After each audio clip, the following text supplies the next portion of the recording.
Hello বন্ধুরা, কেমন আছো তোমরা সবাই? আশা করি অনেক অনেক ভালোই আছো। আর তোমাদের ভালোবাসায় আমিও অনেক ভালো আছি, কারণ তোমরা আমাকে যে পরিমাণে ভালোবাসা দিয়েছো এবং সাপোর্ট দিয়েছো তা আমি কোনোদিন ভুলতে পারবো না। তাই তোমাদেরকে মজা দেওয়ার জন্য আবারও একটি নতুন গল্প নিয়ে হাজির হলাম।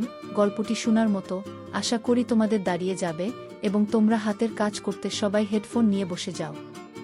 আমার মামি ছিলেন অসম্ভব সুন্দর, তার সৌন্দর্যের গল্প পুরো গ্রাম জুড়ে ছড়িয়েছিল যেন এক রূপকথার গল্প। গ্রামের অনেক মানুষই তাকে একবার দেখার জন্য ব্যাকুল থাকত। ছোটবেলা থেকেই আমি মামিকে ভীষণ ভালোবাসতাম, তার মায়াবী হাসি আর সহজ সরল আচরণ আমাকে মুগ্ধ করত। কিন্তু মাম যখন বিয়ে করে আমাদের বাড়িতে এলেন, কিছুদিন পর থেকেই খেয়াল করলাম তার হাসির আড়ালে লুকিয়ে আছে এক গভীর বিষণ্ণতা। মামি প্রায় চিন্তিত আর উদাস থাকতেন। একদিন হঠাৎ কথার ফাঁকে মামিকে জিজ্ঞাসা করলাম, মাম, আপনি কি এখনও মামার সাথে আগের মতো ভালো সময় কাটান?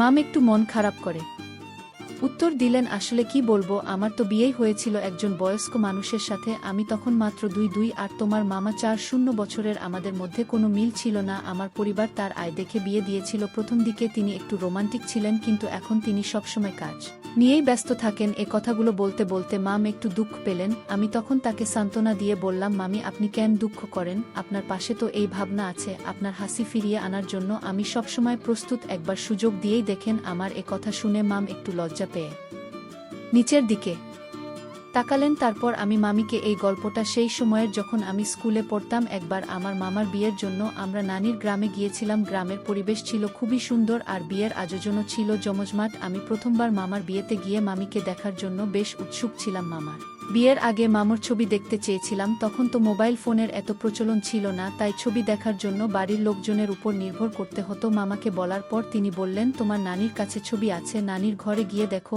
আমি নানির ঘরে গেলাম। সেখানে আমার বাবা মা মামির ছবি দেখছিলেন। আমি ছবিটা হাতে নিলাম এবং দেখলাম মামার সৌন্দর্য দেখে আমার চোখ আটকে গেল। একদিকে মামা ছিলেন 4 বছরের এক সাধারণ মানুষ, গম্ভীর চেহারা, গায়ের রং কালো। আর অন্যদিকে মাম ছিলেন একেবারে তরুণী, মাত্র 2 বছর বয়স, সদ্য স্নাতক পরীক্ষা শেষ করেছেন। তার রূপ ছিল অসাধারণ, যেন চাঁদের আলোর ভেজা একটি ফুল। তার গায়ের রং এতটাই উজ্জ্বল ছিল যে তাকে দেখে মনে হচ্ছিল যেন দুধে এক ফোঁটা গোলাপি রং মিশিয়ে দিয়েছে। তখন আমার মনে অদ্ভুত অনুভূতি হচ্ছিল। মামার সঙ্গে মামার কোনো তুলনা হয় না ভেবে মনে একটু দুঃখ হচ্ছিল। তবে বিয়ের আনন্দ আর গ্রামে পরিবেশের সবার সঙ্গে মিশে সেই দুঃখ ভুলে গিয়েছিলাম।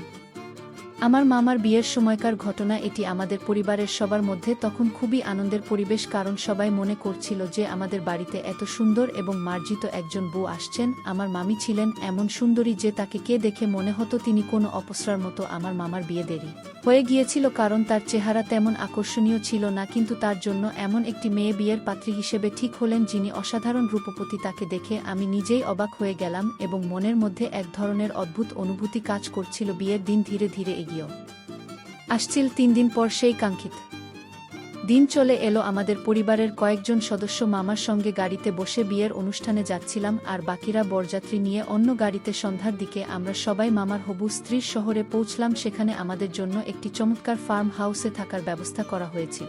জায়গাটি এতটাই সুন্দর ছিল যে মনে হচ্ছিল যেন কোনো রাজকীয় হোটেলে এসেছি। বিয়ের প্যান্ডেলটি ছিল খোলা আকাশের নিচে, যেখানে বিয়ের সমস্ত আয়োজন চলছিল। সন্ধ্যা নামতেই আমরা সবাই নাচতে গাইতে প্যান্ডেলে পৌঁছালাম। কিছুক্ষণ পর মাম তার বোন ও বান্ধবীদের সঙ্গে মালা নিয়ে আসলেন। তাকে সামনে থেকে দেখার পর আমার মনে হলো তিনি ছবির চেয়েও অনেক বেশি সুন্দর মনে হচ্ছিল। আগের ছবিগুলো যেন ঠিকমত তোলা হয়নি। তাকে সরাসরি দেখে আমার মনের মধ্যে কথার ভাষা হারিয়ে গেল। তার সৌন্দর্য যেন এক অদ্ভুত জাদুর মতো। পুরো বিয়ের অনুষ্ঠানটি আমাদের সবার জন্য একটি অবিস্মরণীয় অভিজ্ঞতা ছিল। আমার মামার বিয়ের সময় আমি তার সৌভাগ্য দেখে অবাক হয়ে যাচ্ছিলাম। তার বিয়ের আয়োজন এতটাই জমজমাট ছিল যে সবাই তার কপালে এর প্রশংসা করছিল। আমার মামা যেভাবে এমন একজন অসাধারণ রূপসী মেয়েকে জীবনের সঙ্গী হিসেবে পেয়েছিলেন তা সত্যি অবিশ্বাস্য মনে হচ্ছিল। আমি মনে মনে ভাবছিলাম, মামার কপাল এত ভালো হয় কিভাবে। মামার বিয়ে সম্পন্ন হলো এবং বরযাত্রী নিয়ে মামিকে বাড়ি নিয়ে আসা হলো। সবকিছু ঠিকঠাক চলছিল, কিন্তু সেই রাতটি ছিল বিশেষ, কারণ সেটি ছিল তাদের নতুন জীবনের সূচনার রাত। আমার ঘর মামার ঘরের ঠিক পাশেই ছিল আমাদের এর ঘর দুটি।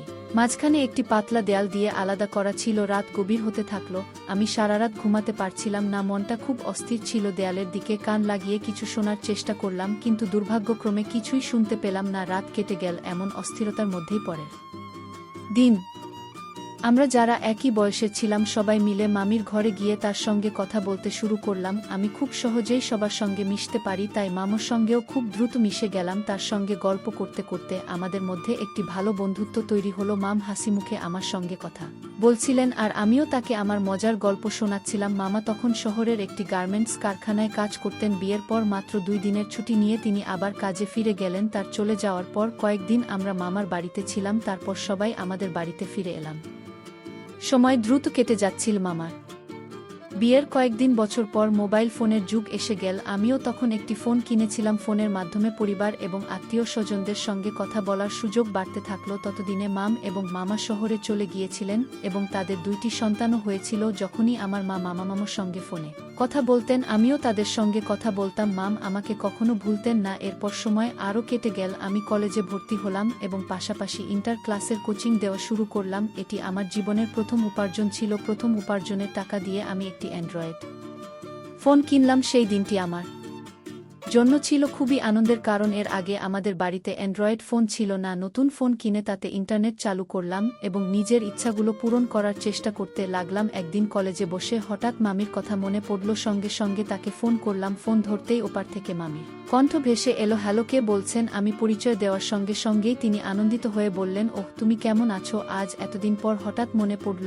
আমি হাসি দিয়ে বললাম, না মামি, এমন কিছু নয়, আমি তো সবসময় আপনার সঙ্গে কথা বলি। আসলে কিছুদিন আগে একটি নতুন ফোন কিনেছি, তাই ভাবলাম এই নম্বর থেকে আপনাকে ফোন করি। মাম হাসিমুখে বললেন, ওহ, দারুণ ব্যাপার, নতুন ফোন কে কিনে দিল? আমি উত্তরে বললাম, মামি, এটা আমি নিজেই কিনেছি আমার উপার্জনের টাকায়। এরপর আমি মামিকে আমার কোচিং এর কথা বললাম। তিনি খুব খুশি হলেন এবং আমাকে আরও উৎসাহ দিলেন। আমিও তাদের সন্তানদের এবং মামার কথা জানতে চাইলাম। মাম বললেন, তোমার মামা অফিসে গেছেন আর বাচ্চারা স্কুলে। ছেলেটা এখন প্রায় 4 বছরের আর মেয়েটা মাত্র 1 বছরের। এরপর থেকে আমরা প্রতিদিনই প্রায় আধা ঘন্টা কথা বলতাম। আমি তখন কলেজে থাকতাম আর মাম বাড়ির কাজ সামলাতেন। সময়ের সঙ্গে সঙ্গে মামর সঙ্গে আমার কথোপকথন অনেক বেড়ে গিয়েছিল। কাজ শেষ হলে তিনি আমাকে একটি মিসড কল দিতেন আর আমি সুযোগ পেলেই তাকে কল করতাম। এইভাবে আমাদের মধ্যে কথোপকথনের অভ্যাস তৈরি হলো। ধীরে ধীরে আমাদের মধ্যে বেশ খোলামেলা এবং মজার আলাপ শুরু হলো। একদিন মামি হেসে জিজ্ঞাসা করলেন, তোমার কলেজে কত মেয়ে বন্ধু আছে? আমি মজা করে বললাম, কোথায় মাম, আমার কোনো গার্লফ্রেন্ড নেই। থাকলে কি আমি আপনার সঙ্গে এত কথা বলতাম? মাম এই কথায় হাসতে হাসতে বললেন, তাহলে কি আমাকে গার্লফ্রেন্ড ভেবে কথা বলো? আমার মনে হয়েছিল উত্তর দেই, হ্যাঁ মাম, আমি তো অনেক দিন থেকেই আপনাকে গার্লফ্রেন্ড বানাতে চাইছি, কিন্তু আমি সেরকম কিছু বলিনি। তবে এরপরে মাম আমার সঙ্গে আরও বেশি খোলামেলা হয়ে কথা বলতে শুরু করলেন এবং আমিও তার সঙ্গে বেঁধে মজা করতে লাগলাম। একদিন কথার মধ্যে আমি মামিকে মজার ছলে জিজ্ঞাসা করলাম, মাম, আপনার বিয়ের প্রথম রাতটা কেমন ছিল? তিনি লজ্জা পেয়ে হাসতে হাসতে বললেন, সত্যি বলতে আমি কিছুই মনে করতে পারি না, তুমি তো এখন খুব দুষ্টুমি করছো।